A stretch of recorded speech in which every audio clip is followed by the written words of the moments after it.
Hello, my name is Mike Driscoll, and in today's short tutorial I'm going to show you how to download a file using Python 3. So the first step is to start up your Python interpreter, and then we just need to import the particular modules we need.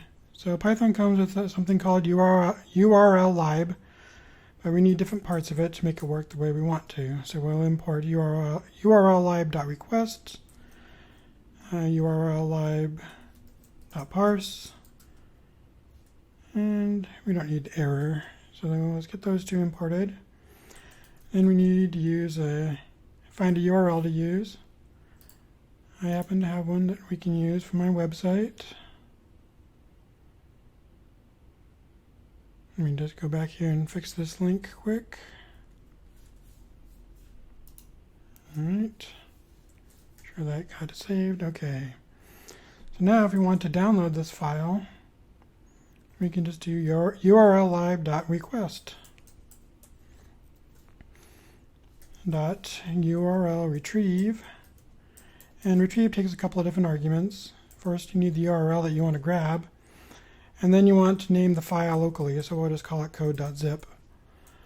And then we run it, and it says that it downloaded, and if you look up here, it did download into our folder correctly. So that worked quite nicely.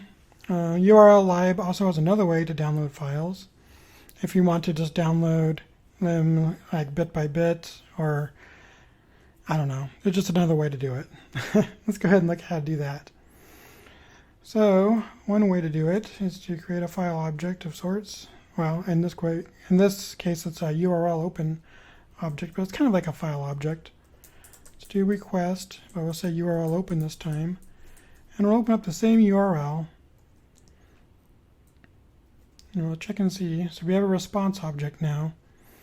Now let's go ahead and read the data from that. So if we do f.read, we now have data. And it doesn't really look like anything because we're downloading a zip file. So this is just binary data.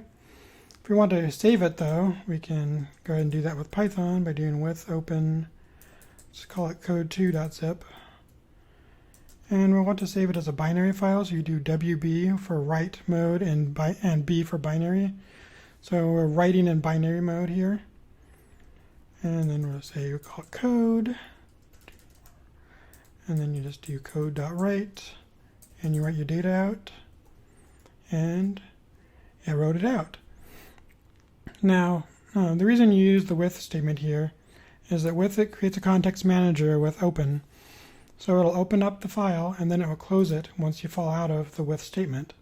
So as soon as I hit enter twice, it dropped out of the with statement, and it saved the file, wrote it to disk, and printed out how much data it wrote to disk. So now we should have a couple of files that are the same size, and if we open them, we can see that it has some Python files in it that I created a long time ago. Alright, well that's the one way to download files with Python 3. There are other methods to use where you could use a third-party package like requests or HTTPX, but we won't be looking at those in this particular video. For now, you're done. Go forth and enjoy Python. Thanks.